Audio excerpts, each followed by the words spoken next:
Good morning, everybody, and welcome to Sunday's Q&A. Sorry it's late. Basically, it's all changed in the house. The kid moved out yesterday. She's got a cottage around the corner with her fiance. They're getting married in October. Here. Why would you not? Like, yeah. So, and the cottage she moved into has got like a front garden, which is front garden size, and 100-yard long back garden, which had grass up to here. Which, basically grass, as long as grass will grow if you don't cut it. If you just leave it forever and it will grow to a certain level, it grows to that level. It took me 8 hours to get through it, strimming it, and then going backwards and forwards with the mower and raking and picking up and putting in a bag. So yesterday I was just out, and so I didn't really get a chance to get out of the game. But we wish them good luck in their new home. I've got a rejig in here now, which is fine. That's cool. Right, part of the introduction this week, Motorway, Hell on the Highway, the new series on Channel 5 that I'm on at 8 o'clock on a Friday night. Pinpoint that. London Creative says, well done, Pete. I'll speak to you in a month, by which time you'll be famous. Yeah, kind of playing it fast and loose with that one, Nick, but there you go. Moses says, make us proud, mate. Dale Steele says, congratulations, Pete. I'll keep a lookout. Not very nice of them discriminating against your goggly eyes. Yeah, I can read without them, but I can see without them, rather, but it just makes life easier. Holly says, hi, Pete. I've been watching you on Hell on the Highway. Way to go, mate. It suits you. I heard your voice and I thought I recognised that voice. Yeah. Anybody who tuned in on Friday wasn't there. I have absolutely no idea why. I kind of thought the way it works with the series is, like you start a series, it's on Wednesday at 9 o'clock and it carries on Wednesday at 9 o'clock until it stopped. No. And I Googled the rest of it and I thought, have they moved it to somewhere else? Seems to have disappeared. So my attempt at fame, my 15 minutes, and your 15 minutes start now. Yeah, I don't think I've got 15 minutes.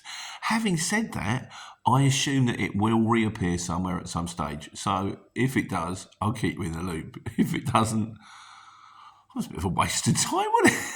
But no, there is a guy at Aussie who's the runner. I could have texted him to say, do you have any idea what's going on? But by the time I realised it was like 7, 8 o'clock on a Friday night, I thought, let the guy have his weekend. I'll ring him next week. On the subject also, Wayne Rawlins says, and there was me thinking he was going to be part of the dashcam footage getting stuck in a ditch and then being helped out by a crane. Yeah, that was not a good day. And all the way, that's when I drove the lorry off the edge of a cliff. And all the way through, I thought I should be taping this because this video would go ballistic. I just could not do it. I was so low, not knowing what was going on. I just thought, I can't do it. And Steve Campbell says, what episode of the show is it where they start having the experts in? Only kidding. No, Steve, I think you're pretty much on the money with that one. So there we go. So Hell on the Highway. Hopefully we'll be back on our screen soon. And if it is, I'll let you know. In the meantime, question of the week this week goes to Leachy, and he said, I've got a question for the wise guys. So if the wise guys can reply, but then I think I'll make it question of the week because I want to make a video of it. And he says, got a question for the wise guys. I've done a job today for a shipper, but when I delivered the items to the company, I was told that the company had gone bankrupt and was closing down. What are the chances of being paid by the shipper, as I very much doubt they will get paid themselves? Good question. We'd done it before where one of the trucks went in, I think it was Knights of Old, I think. He went into somewhere, and as he was going in, everybody was just, all the staff were walking out at like 11 o'clock in the morning. I didn't know what's going on. He said, we've just been told the company's gone under and we're all out of a job. I'm like, oh. I think what I would do is I'd get the goods off because otherwise you start, unless, of course, you've got a load of Rolex watches on board. Always a market trader. No, I don't know. So question for the wise guys. What do you do in that situation? I think you still want to get the goods off, don't you? You've got to do that. And then I presume hope. Last week's mistakes, of which there was one glaringly obvious one. W12 Super said, I think you'll find, because I did the delivery to Harrods, as I'm going, and there's the Oval over there. There's the Oval in St John's Wood. No, it's not. I think you'll find that's Lord's, not the Oval. The Oval is located near Vauxhall. Have a good day, sir. Yeah, the Oval's in Kennington. I used to pass that on the way. Well, I used to go near it on the way to East Street Market, whereas the Lord's, quite rightly pointed out by W12 and Day the Crisps, is located on the way to Church Street Market in St John's Wood. And that's probably wrong. It's probably Maida Vale or something. It's that area, you know. And David Chris also turns around to say the square that I was trying to remember behind Harrods is Belgrave Square. Yeah. And I think, I point out the fact there was some posh hotel I couldn't remember the name of. I believe the posh hotel is the Mandarin. Never stayed there. I'm sure it's nice. Right, so the main video this week was when the same job appears more than once. So it's the same. It comes up on the exchange. There's a job here going from Luton to Dunstable, from one shipper, from Bill's Couriers, and then Luton to Dunstable from ABC Couriers, then Luton to Dunstable from Big Bird Couriers. And you're like, I'm making these up, by the way. These names don't exist. Well, if they do, I'm sorry, I just made it up. I'm sure it's fine. And what has happened is the customer has, trying to get the best price, has run 3 different courier companies going, I'll see which one comes up with the cheapest quote, not realising that all 3 courier companies then go to the same market to get the quote. So they're going to get the same quote from all 3 of them. Leachy says, because I bid the same on all of them, he says, I do exactly the same. I bid the same price for each job. I'm also amazed that some drivers turn up for collection without blankets and straps. I need to do a video. No, I don't like that one out. I like a V there. Yeah, that's yeah. I need to do a video on what you should have for PPE. I did have it one back in the day somewhere, and someone asked me, "Where's your video doing PPE?" And I went back searching for it. I was going to do a link, couldn't find it, so I'm going to do a brand new one on what PPE you should carry. You know, it'll take a little while, but it'll come out eventually because I'll probably do it a bit better this time. So I've got more cameras now. Mr. Ken says, this happens to someone in Chipping Norton all of the time. I've seen at least 6 shippers at once posting a job. They're absolute muppets. I think the problem is, of course, if your customer rings you up and says, can you get me a van, you're going to post a job. If it turns out he's ringing another 5 people, you've got a 1 in 6 chance of winning it. You're still winning it, aren't you? So you're going to post it. Hong Kong Fooey says, chances are the ship... now this is interesting. This is good. I never thought of this, but this is good. He said, chances are the shipper will have different payment terms. So if you see 45 days versus 30 days, then the latter is getting a cheaper bid. I've won the 45 days in these situations, though it's right here, 45 days EOM. Question to wise guys, what does EOM, end of month? I see. So 45 days end of the month plays 30 days. Means you might get paid a month later. He said, I've won 45 days end of the month in these situations, though you don't know what the margins the shipper is working off. This is true. Everyone's got their own terms. And Cake Protection Unit Gold, it's an interesting name, he says, it's kind of off topic, but he says, I remember that on site, he said, if a new company would pop up, posting loads of work. Then the address was a PO box, etc. You get my drift. Within minutes, you smell a rat. Then you see the original posters have posted jobs, or they're all done before. Then they would, these jobs would be snapped up. Then they would repost the jobs and accept a rate. They had no intentions of paying anybody, so they'd accept any rate. Doesn't really matter if someone quotes them £1 million, you still accept it because if you're not going to pay them, it doesn't matter, does it? They would normally be on 45 days EOM, which stands for end of the month, in case you didn't know. I didn't know 5 minutes ago. Plus a few weeks being, sort of delaying the invoice, checks in the post, that kind of thing, until they got rumbled. Drivers would go in high to supplement the risk. These types would be reported. Eventually, they would disappear, and the whole thing would disappear. So there's things to watch out for. That so there's always a risk with that. I've got to say, I believe on the exchange, most people are good, and most people don't deliberately set out to sort of, hey, where'd that come from? Thanks. This is Flea, by the way. It's actually her name's a Flea. We call her Flea. Flea, I'm making a video, love. Everybody wants a bit of the limelight. Got 4 cats, which is probably at least 3 too many cats. Kid moved out. She didn't take any with her. Anyhow, Bit of a shock, that. I've completely lost my thread now. I don't know where I was. Yeah, whatever I was talking about, I'm sure it was probably wrong, or at least largely erroneous, so please ignore it. Right, so the wise guys.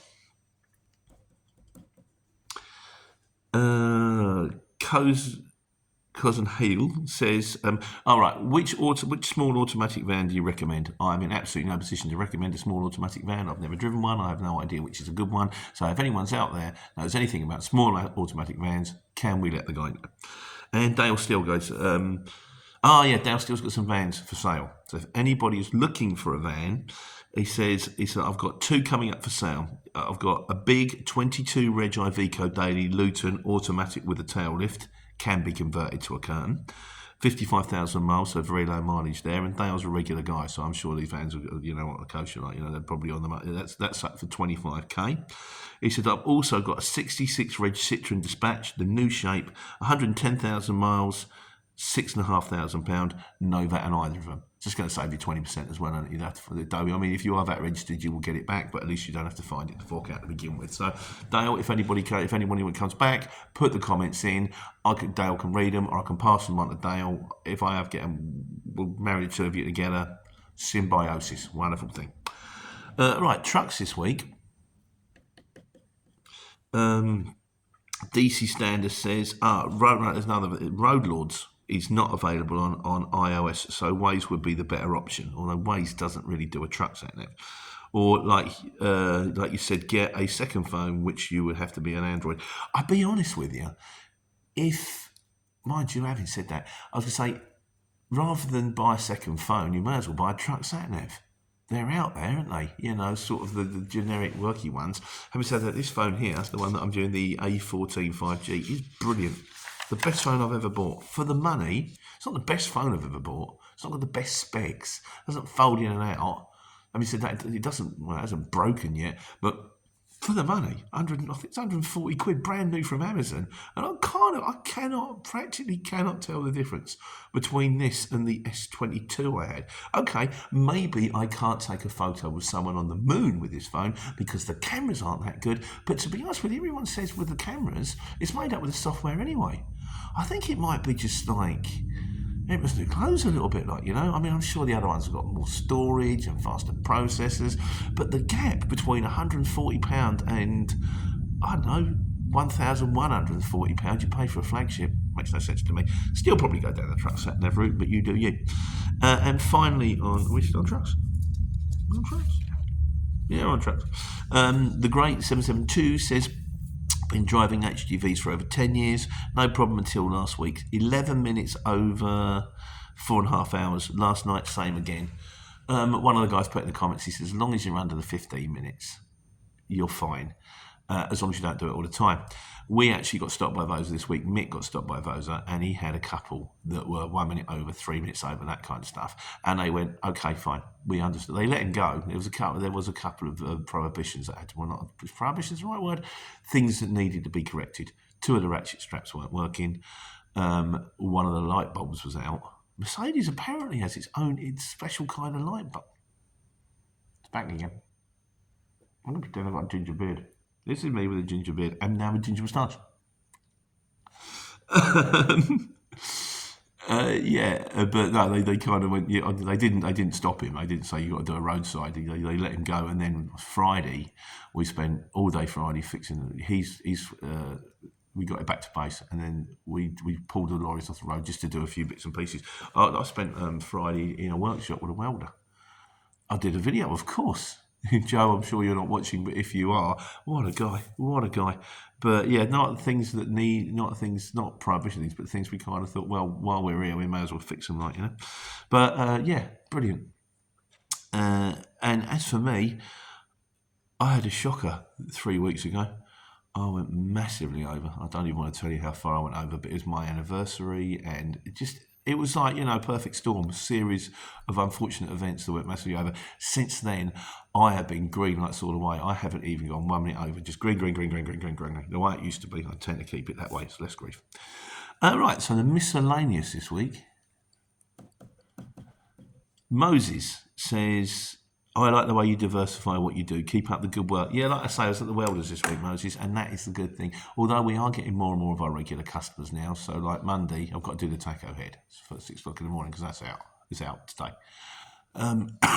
So I'm at the Marshall's coaches in Leighton Buzzard. Good people.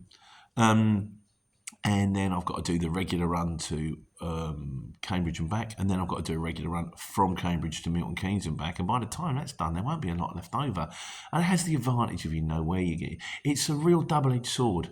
In fact, you have the advantage of you know where you're going, where you're dropping off, what you're letting yourself in for. It's easy. You don't have to search for jobs. So I don't have to be searching for jobs on the exchange. It also has the disadvantage of the fact that after a while it gets boring. Just doing the same thing over and over and over again. It's a bit dull. So, yeah, it's a real double-edged sword, that one, Moses. Shama Ahmed Shahim says, where are you from? I'm from Luton, my friend. Yeah, born and bred in Luton, and proud of it. Me, Paul Young, and Stacey Dooley. And I was back in Luton, not last Saturday before. There's this pub called the Bricklayers Arms. It's right near Kenilworth Road. It's kind of, that's right near Kenilworth Road. It's kind of like one of the local football clubs, but it's a proper, real old spit and sawdust barrels kind of pub. And the landlady, who's been there forever, Alison, retired. She had a massive do. It was brilliant. Pub was packed out the front, the back, all the garden, DJ. It was just like going back in time. It was great, real good do. And Leachy says, he said, oh yeah, on the subject of being from Luton, so was delivering to Dunstable on some industrial estate. I also went past that massive little distribution centre. How many loading does it have? I think he means loading bays. I think it's near 100. I don't know. I was going to say 100, but I think it might even be more than that. So there's a question for the wise guys. Ginger beard's back. Ginger moustache. There's a question for the wise guys. How many loading bays does Lidl in Dunstable have? Lots.